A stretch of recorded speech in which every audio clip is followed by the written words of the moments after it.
Você tinha que se purificar na presença de Deus. Deus estava na purificação. Deus estava recebendo a adoração que estava sobre o altar. Deus estava lá o tempo todo. Agora sim, a questão do Santo dos Santos era a expiação do pecado de toda a nação. Daqui a pouco a gente chega lá. Mas aqui, ó, Deus tinha que se fazer presente todo o tempo. Esta haste do meio representava a chama de Deus, era a lâmpada de Deus, tá? E essa lâmpada aqui, ela nunca poderia se apagar. Não poderia de forma nenhuma, tá?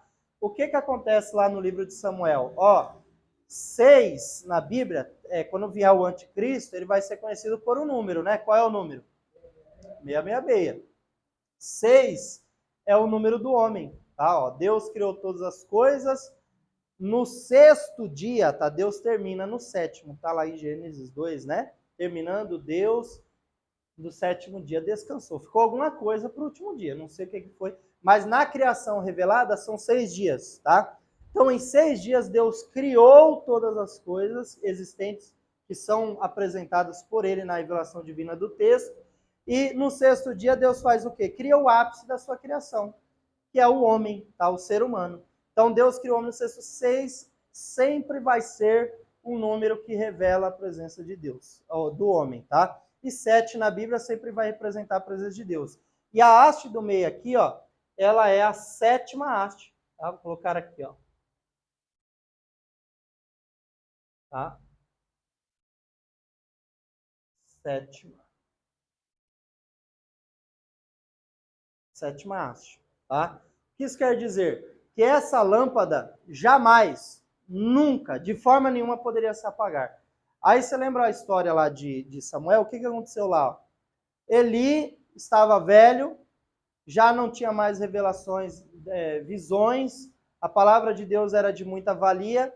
Os 2 filhos dele, que era Ofni e Finéias, que deveria cuidar aqui da manutenção dos utensílios, ficava aqui, porque quando o povo trazia uma oferta, eles iam colocar lá no altar para sacrificar, eles metiam o garfo e levavam para fazer churrasco em casa, ó. E Deus não se agradava. Eles se prostituíam, se corrompiam, Deus não se agradava. Então não tinha ninguém para cuidar da casa dele. Aí tinha um menino lá que estava dormindo. Aí que a Bíblia diz? Antes que a lâmpada de Deus se apagasse, Deus chamou Samuel. Tá? Por que Deus chama Samuel? Tinha muita gente lá, mas ninguém estava apto para poder fazer o trabalho dentro da casa. Aí Deus falou, olha, quem podia fazer, não está fazendo. Ou se fosse colocar hoje, o pastor lá era Eli, os obreiros eram Ofni e Finéias, e tinha um membro lá que ninguém dava nada, chamado Samuel. Como os que estavam na frente não estavam exercendo o ministério que deveria, aí Deus falou, eu vou ter que levantar Samuel. Ele não é ungido, não é consagrado, mas é alguém que tem amor na obra e o coração para poder fazer isso. Aí a Bíblia diz, antes que a lâmpada de Deus se apagasse, Deus chamou Samuel. Sabe o que isso quer dizer? Eu já vi gente falar assim, ó,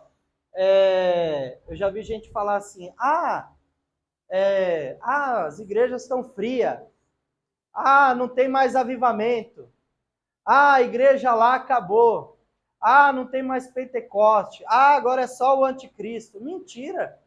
Uma coisa eu falo aqui com muita propriedade, olhando para a Bíblia Sagrada. Deus nunca, jamais vai deixar o fogo, a lâmpada, o que representa o Espírito Santo se apagar dentro da casa dele. Quando ninguém quiser, ele vai olhar para um Samuel e vai chamar alguém. Quem é o Samuel? O pequeno, aquele que às vezes ninguém dá nada, mas tem o coração na obra, na casa. Deus nunca vai deixar a chama se apagar no meio do seu povo. Olha que coisa tremenda. Então, até isso é interessante nós observarmos, tá? O próprio candelabro. O altar do incenso, tá? Aqui, ó. Era a última peça que ficava na frente do véu, tá? Da cortina que separava o lugar santo do lugar santíssimo, tá? Isso é importante, tá? Porque esse incenso que deveria queimar lá, deveria ser apresentado a Deus, ele era em forma de incenso, tá? E olha que interessante, nós lemos aqui, né, em Êxodo capítulo 30, né, que nós lemos, deixa eu voltar aqui que a página virou, e o versículo 34, que deveriam ser usados algumas especiarias. Estoraque, algumas versões está ônica, em algumas versões está ônicha. Outras também tem o gálbano aí, tá? E aí lá embaixo diz assim, ó, e disto farás incenso, um perfume, segundo a arte do perfumista, temperado, puro e santo, tá? Por que que esse tipo de incenso ele deveria ser puro, tá? Por que que faz questão de dizer ali puro? Claro que se você pegar aí o estoraque, tá? Cada uma dessas plantas aí, vocês já viram muitas pregações, né, sobre essas 3 especiarias. Tá? O estoraque é aquela planta que gotejava, né? As gotas que expeliam das folhas do estoraque tinham um perfume muito bom. E Deus falou, eu quero que tenha estoraque lá na hora de fazer o incenso aromático, tá? O estoraque era uma planta que gotejava pela folha e aquela gota tinha um aroma muito perfumado. Ônicha, ou onisha, tá? Ou ônica, como está em algumas versões, era um tipo de, vou usar a expressão aqui, de animal marinho, tá? Um tipo de peixe que ficava no fundo do mar, que uma vez ateado fogo nele, tirava da água e ateava fogo nele. Quando ele estava sendo queimado, ele expelia um líquido, tá? E esse líquido saía como um aroma de perfume, tá? E Deus falou, eu quero o onisha também, porque o que espere dele é um cheiro que é agradável a mim. Então Deus falou, eu quero o onisha. E o estoraque, ou gálbano, perdão, era aquela planta que se você passasse lá não tinha cheiro nenhum, tá? Mas se você pegasse um pilão, né? Quem sabe o que é pilão aí? Só quem foi da roça, né? E pegasse um pilão e amassasse ou pisasse, né?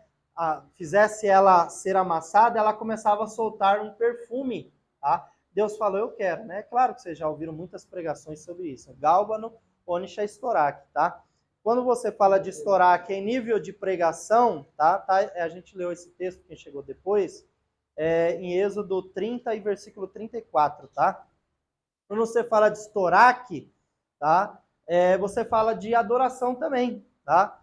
Tem pessoas que ela passa por um processo tão grande que muitas das vezes a pessoa não consegue falar em línguas, não consegue glorificar a Deus igual o Nilson. O pessoal olha para o Nilson e fala, esse aí é doido, varrido. É glória, glória, glória, glória, aleluia. Mas tem dias que a luta é tão grande que a única coisa que a pessoa consegue fazer na presença de Deus é chorar. Né? Quem nunca passou um momento difícil que você teve que chorar uma lágrima na presença de Deus? Ou às vezes até no culto você foi, mas foi igual aquela mulher lá. Vai, tudo bem? Vai, tudo bem, né? Tá tudo desmoronando. Mas aí você fala, profetizando, vai, tudo bem. Mas só Deus sabe a alma, tá? Isso fala da gota do estoraque, tá? Muitas das vezes a sua lágrima, talvez naquele momento, tem muito mais valor para Deus do que um glória a Deus ou falar em línguas, porque ela sai em forma de especiaria aromática que agrada a presença de Deus, tá? O onisha, ou ônica, como aparece em algumas versões, como é que tá na de vocês aí? Tá ônica ou onisha? Hã? Ônica? Onisha? Tá? Onisha na sua? É a mesma coisa, tá, gente? Só mudou a forma de pronunciar dentro da tradução por causa das letras hebraicas. Mas tanto faz falar onisha ou ônica, tá? Era o peixe. Só que esse peixe só soltava o perfume se alguém ateasse fogo nele, tá? E aí quando você fala de fogo, tá? Como nós falamos aqui, ó, da haste que ficava acesa, que era a lâmpada de Deus. Vou colocar aqui também, poderia colocar a lâmpada de Deus. Fogo é símbolo do Espírito Santo. Então, ó, existem adorações que nós vamos dar a Deus que ela só pode sair de nós se nós passarmos pelo fogo do Espírito Santo. Existem adorações em nós que Deus quer receber, mas que só pode acontecer na nossa vida quando nós recebemos o fogo do Espírito Santo. Isso é importante, tá? E o gálbano, que é aquela planta pisada, amassada ou triturada, que solta o aroma, fala de momentos de prova mesmo, né? Às vezes nós passamos por uma luta tão terrível que parece que vai acabar o negócio. É aquela fala lá que talvez, né, diz o irmão lá na questão da matéria oratória, que a maior certeza de uma chamada de uma pessoa, para ter certeza mesmo que você tem uma grande chamada de Deus na sua vida, é a vontade que um dia você já teve em algum momento de parar. Até Elias passou por isso, né? Matou lá 850 profetas, os de Baal e de Azera, fugiu de caminho para o deserto para chegar no Monte Horebe. Parou debaixo de um pé de zimbro e no seu maior ânimo pediu para morrer. Ó, desejou a morte. Então até Elias passou por isso, tá? Então assim, mas quando você olha para o Gálbano, você olha para isso, tá? É no meio dessas dificuldades que nós começamos, de fato, ter a essência de um verdadeiro adorador e muitas das vezes mostrar até para o diabo que nós podemos adorar a Deus. Aí você olha para Jó. Jó perdeu tudo, foi para cima da cinza. A palavra cinza que aparece lá é masvala. Masvala no original quer dizer lixo. Então Jó foi para cima do lixo. A mulher chegou para ele e falou o quê? Maldição o teu Deus e morre. O que Jó respondeu? Mal, né? No vim do ventre da minha mãe, o Senhor me deu. Aí, tá vendo? Então Jó adorou a Deus até no momento da dificuldade. Esse tipo de adoração também alegra a Deus. Só que olha que interessante, aí ele diz na continuação assim, ó, e disto, tá? Ou seja, do que foi gotejado, do que passou pelo fogo e do que foi pisado, você vai dar ao perfumista para ele fazer segundo a arte um incenso. Aí sim vai estar pronto. Tem tudo isso, mas ele vai ter que passar pelo processo da arte do perfumista para se tornar aquilo que Deus queria que fosse. E quando fala-se temperado, puro e santo, a expressão pura ali, vocês sabem que existe uma diferença entre o perfume, tá? Que é da essência, e aquele que é sem essência, tá? O chamado perfume doce e amargo, né? Quem já estudou sobre aromas, tá? Da Bíblia. Você lê o livro de Cantares, por exemplo, aí você estuda sobre isso. O perfume chamado doce, tá? Ele é o da essência, esse aqui que Deus queria. Eu acho que já, quem nunca comprou, né? Tinha uns perfuminhos da Avon que era R$10, né? Musk, né? Acho que era da Avon, né? Era da Avon, né? Tinha até um pregador lá, o Marcos Luciano, falou, irmão, se ele estiver usando perfume da Avon, perdoa ele, né? Tinha na pregação, né? Só que assim, tem uns perfumes, tá? Que você usa ele e você pode passar até um monte, tem gente que passa perfume que aonde ele vai, você entrar dentro da sala aqui, vira uma nuvem, né? Meu Deus do céu, quem é que tá com esse perfume? É forte demais, mas passa 30 minutos, acabou, né? Vai andando daqui ali, sumiu o perfume, tá? Esse perfume, ele tem uma pequena porcentagem da essência. Agora o perfume puro, tá? Ele é feito de 100% da essência. Não tem perfume que você passa só um pouquinho assim, aí vai lá, lava a roupa, mesmo depois de lavar, ainda você fala, nossa, tá com cheiro do perfume, já aconteceu isso? Esse daí é o perfume de essência, é isso que Deus falou. Sabe o que Deus estava falando aqui, ó? Daquilo que goteja, daquilo que passa pelo fogo, e daquilo que foi pisado você vai preparar, e disso você vai fazer um aroma, um perfume puro, tá? Aí quando alguém queimava um incenso aqui, colocava sobre o altar, esse incenso aromático, ele produzia um aroma que ficava dentro da casa, e esse aroma não saía. O perfume que Deus mandou preparar estava presente dentro da casa.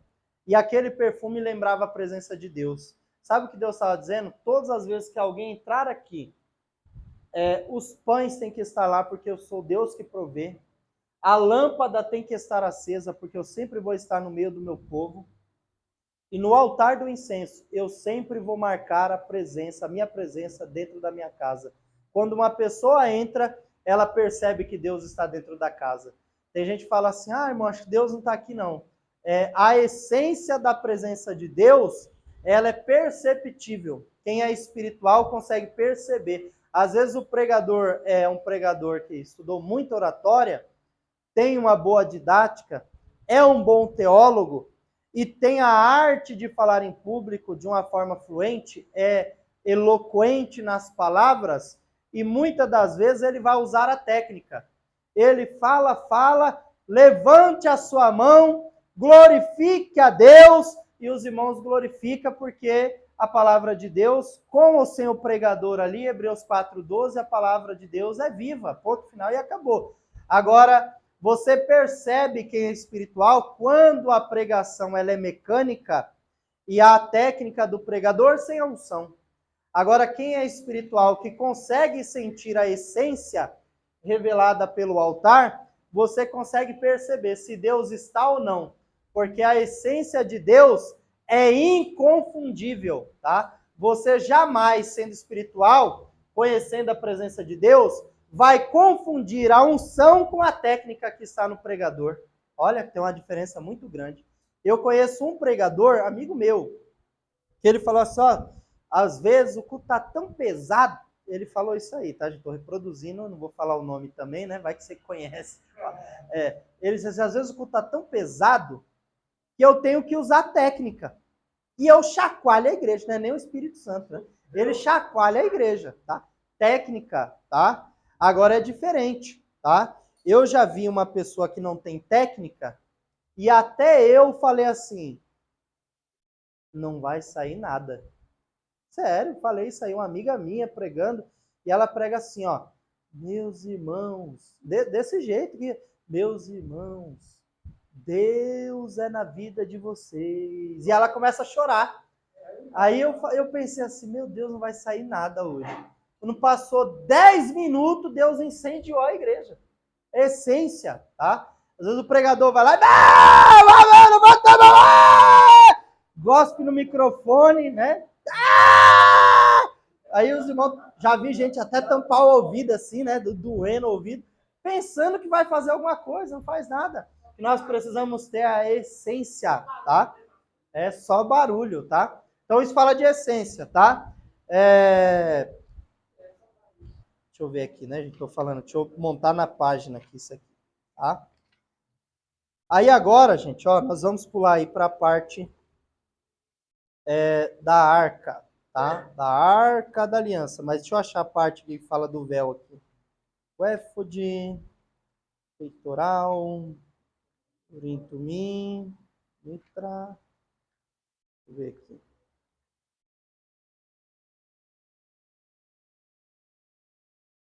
Altar de bronze. Ó, tá na página 37, a parte que fala aqui, ó. Tá, ó. Vou pegar a azul aqui, ó. Já tem um detalhado aqui, ó. Tá? Nessa parte aqui, ó, do livro, ó. Tá, ó. O próprio tabernáculo, localizado à parte ocidental do átrio, o tabernáculo foi dividido por um véu, tá? Ou cortina pendente em duas câmaras, tá? A primeira câmara foi chamada o lugar santo e continha a mesa, nós já falamos, o candelabro e o altar do incenso. Só os sacerdotes eram permitidos nesta parte, tá? A segunda câmara foi chamada Santo dos Santos, tá? E continha apenas um utensílio, que era a Arca da Aliança. O sumo sacerdote entrava no Santo dos Santos uma só vez por ano, no dia da expiação, tá? O que isso quer dizer? Quer dizer, tá, ó, aqui, ó, vamos lá, aqui fora, tá? Eu falei assim, vou tentar fazer aqui, tá? Ó, é que eu não vou conseguir, tá? Ó, se eu fosse um bom desenhista, tá? Eu ia desenhar aqui, ó, um homem com uma veste branca e um cinto para separar na cintura, ia ser um levita. No segundo aqui, eu ia colocar um homem com as pernas cruzadas, fazendo aquele A1 na Índia que o pessoal fala, e levitando do chão. São três tipos de levita. O levita que trabalhava aqui, ó, o que levita lá da Índia, e tem os levitas de hoje, né? Que são os tocadores da igreja, que são os levitas, tá? É brincadeira, tá, gente? Mas aqui, ó, aqui os levitas, tá, ó, trabalhavam. Vou colocar aqui, ó. Os levitas, tá? No lado de fora.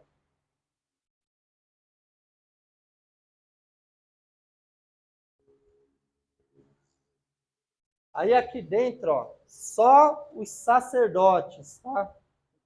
Vai ficar pequenininho. Eu vou escrever só sacerdotes.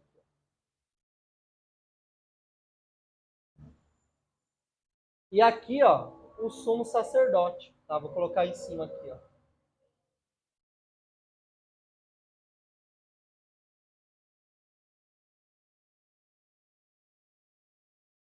O sumo sacerdote. E aí tem um detalhe, né, gente? Essa eu tenho certeza que vocês já ouviram muitas pregações, tá? Mas é importante você observar, tá, a forma das vestes do sumo sacerdote, tá? Na página 41 aí, ó, tem o mesmo desenho que está lá no banner, tá? E aí, a partir da página 42, na 41 tem o desenho. Na página 42 começa a falar sobre a veste, tá? Do sumo sacerdote. Ó, o vestuário do sumo sacerdote. Aí tem uma introdução e começa com um éfode de linho, tá? Que era a roupa que ele usava. As roupas dele tiveram de ser feitas especialmente por aqueles que tinham sido dotados de habilidade particular para a tarefa. Por cima de um manto de trabalho, o sumo sacerdote usava uma vestimenta chamada éfode, feito de linho, com ouro, azul, púrpura e escarlata, né? Aquela vermelha que também lembra o sangue de Cristo, tá? Aí tem aí do lado, ó, como era na página 43, tá? Estendia-se para frente e trás do corpo, em duas partes que foram apertadas junto ao ombro, através de duas pedras de ônix, tá? Ou seja, era um manto, literalmente como se fosse um avental, que ele colocaria por baixo, tinha a roupa de baixo, que era aquela de pano de saco, por cima vinha o éfode de linho. Esse éfode era dividido em duas partes e haviam pedras de ônix, uma pedra de engate quadrada que ligava as duas partes. E do lado esquerdo e do lado direito, essas pedras em cada uma tinham o nome de 6 tribos de Israel, tá? Do lado esquerdo e do lado direito. Vocês lembram que quando houve a divisão das tribos de Israel, a gente colocou até os nomes aqui, acho que foi o Jardel, não lembro quem foi que colocou na lousa, não, foi dos apóstolos, né? Das tribos de Israel, tá? Teve a separação, você lembra que Israel, que é Jacó, teve os seus filhos, só que um dos filhos de Jacó vai parar no Egito, não é isso? O senhor José. Quando José se torna faraó, passa toda a história, ele manda trazer o seu pai. Seu pai vem e o seu pai, na sua velhice, vai abençoar para o povo continuar a promessa. José está fixado com a sua família e a sua vida no Egito. Então ele chama os seus filhos, Manassés e Efraim, para ficar no lugar dele, tá? Aí nós temos a história dos filhos de Jacó, e Levi, que era um dos filhos, junto com os filhos de José, carregavam 13 nomes. Então, ó, José fica, mas ele dá 2 filhos, Manassés e Efraim. Está indo 13 nomes. Quando chega na divisão das terras, Josué conquista, Josué é o livro da conquista, Deus fala para Josué, agora você vai dividir, e aí vem a estratégia de como ia dividir as terras. Divide para todo mundo, mas e Levi? Levi será a herança do Senhor. Então, todos os outros herdaram terra, mas Levi não estava lá. Olha que interessante, quando você olha para o sumo sacerdote, com essa roupa, ele está lá. Aqui está a tribo de Levi representada por um homem só, tá? E sobre os seus ombros, do lado esquerdo e do lado direito, ombro fala sobre responsabilidade, né? Fala sobre carregar carga, peso, responsabilidade. Então, sobre os ombros de Levi, representado pelo sumo sacerdote, a responsabilidade de guiar o povo a uma adoração verdadeira sobre os seus ombros. Olha que interessante. Por isso, sobre os ombros do lado esquerdo e do lado direito, havia os nomes de 6 tribos de um lado e de 6 do outro.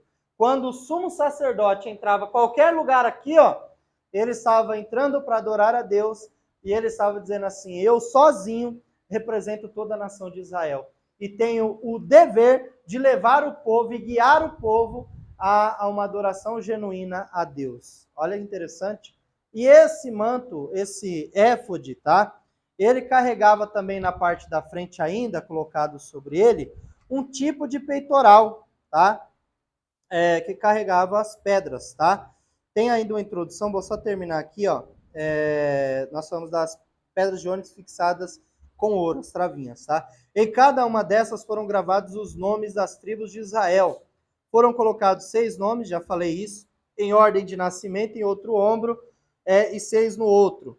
Isso significa que todas as vezes que o sumo sacerdote entrava no lugar santo, ele levava os nomes das tribos diante do Senhor, e de acordo com o caráter do sacerdote, ele representava essas diante de Deus. Tá? De igual modo, o éfode era um manto ou chale, mas para o sumo sacerdote era um artigo de vestuário exterior particular no estilo de uma túnica ou avental, feito de linha azul, púrpura, escarlata. Havia linhas douradas tecidas nele. Foi feito em 2 pedaços unidos juntos aos ombros com ganchos dourados, cada gancho fixo com uma pedra de ônix gravada, tá? Ou seja, tá? Quando nós falamos de um modelo daqueles que representam a Cristo hoje, vai muito, isso aí dá muita polêmica, tá? Mas toda pessoa hoje, tá? Hebreus diz que Cristo, para nós, hoje, é o sumo sacerdote, tá? Ou seja, é ele que hoje vai diante de Deus, como o sumo sacerdote representava o povo de Israel, hoje é Cristo diante do próprio Pai, ele sendo Deus, que representa a sua igreja, aqueles que o servem. Então, quando alguém vai, por exemplo, o diabo quer nos acusar, o que João diz? Que nós temos um advogado fiel, porque é ele que fala por nós diante de Deus, tá? Então nós temos Cristo como nosso sumo sacerdote. Se Cristo é o sumo sacerdote, aqueles que exercem a função levando o povo a adorá-lo hoje, são como os sacerdotes que exerciam ofício nesta parte aqui, ó, tá? Vocês lembram que quando Cristo morreu na cruz, aconteceu algo lá sensacional em todos os sentidos. Ele morre, mas a Bíblia diz que o véu do templo se rasgou, tá? Olha que isso é interessante, tá? Porque quando fala assim, o véu do templo se rasgou, tá? Era necessário que uma pessoa fizesse expiação pelos pecados de todos uma vez por ano. Só que Cristo morre na cruz e ele garante que ninguém mais vai ter que fazer sacrifício. O sacrifício único dele, é por isso que João, o Batista, quando estava batizando, ele viu Jesus e ele disse o quê? Eis aí o Cordeiro que tira o pecado do mundo. Então, quando Cristo morre, ele garante isso. Então, não é necessário mais um véu que separe para que alguém vá lá uma vez por ano para fazer a expiação do pecado. Cristo fez isso de uma vez por todas e por todos na cruz do Calvário que querem esse tipo de salvação. Então, literalmente, o véu do templo se rasgou. Acho que tem um louvor que fala, né? Aquilo que nos separava, hoje não separa mais. Isso é uma verdade, tá? Por que o véu se rasgou? Justo por causa disso. Porque enquanto Cristo não tinha morrido na cruz, era necessário que alguém entrasse lá. Cristo morreu, hoje ninguém precisa mais. Tá? Então, o que tem no mundo espiritual dentro da tipologia? Se não existe véu mais, a presença de Deus hoje não precisa de arca da aliança. Hoje nós temos o Espírito Santo de Deus, tá? A arca era a presença de Deus, hoje é o Espírito Santo. Então não temos mais o véu, mas as outras presenças permanecem. Tem que ter a responsabilidade para com a adoração relacionada ao povo, tem que ter sacrifício, tem que ter a presença de Deus manifesta pela sua essência. A lâmpada, que é símbolo do Espírito Santo, tem que permanecer acesa. Então, hoje, a função sacerdotal ainda permanece. É por isso que hoje as igrejas têm as lideranças, tá? Tem os pastores, tem igrejas que tem bispo, tem igreja que tem apóstolos, não importa, tem que ter uma liderança, tá? Então, é por isso que hoje nós temos o ministério sacerdotal. Precisa que alguém ainda guie o povo a uma adoração genuína a Deus, tá? E falando de veste, mesmo aqueles que lideram, não estou falando de doutrina de igreja, liturgia, não. Estou falando que as vestes sacerdotais, elas eram proféticas e representam, de uma forma profética, as características daqueles que exercem o ministério sacerdotal para guiar o povo, levando-os à presença de Deus, tá? E justo as pedras de ônix representam a responsabilidade. Um líder que não tem responsabilidade para com o rebanho, o povo que ele está guiando, ele não é digno de exercer o ministério sacerdotal. E o líder tem a obrigação de ter responsabilidade para com o povo. Isso vem desde a antiga aliança, tá? A outra, o peitoral que vinha, tá? Tem uma sequência aí. Depois do éfode, tem a tradição judaica. Aí tem aí, ó, a faixa ou cinto, tá? Tá aí na página 44, ó. Gente, eu desenhei aqui, mas o sacerdote eu não ia conseguir desenhar, tá? Se eu desenhasse o sacerdote aqui, vocês iam falar que eu estava pecando. Então é melhor ir no desenho, tá? Na dúvida, é só olhar para o banner lá. Eu ia tirar ele, mas por causa do ventilador ele fica parafusado, tá fixado, tá? Ó, a faixa ou cinto, tá? A frente e atrás do éfode foi feito como as vestes. Uma faixa ou cinto que foram colocados sobre a cintura do sacerdote. E era de linho azul, púrpura, escarlate, entrelaçado com linhas douradas. Na linguagem da escritura, o sacerdote devia ser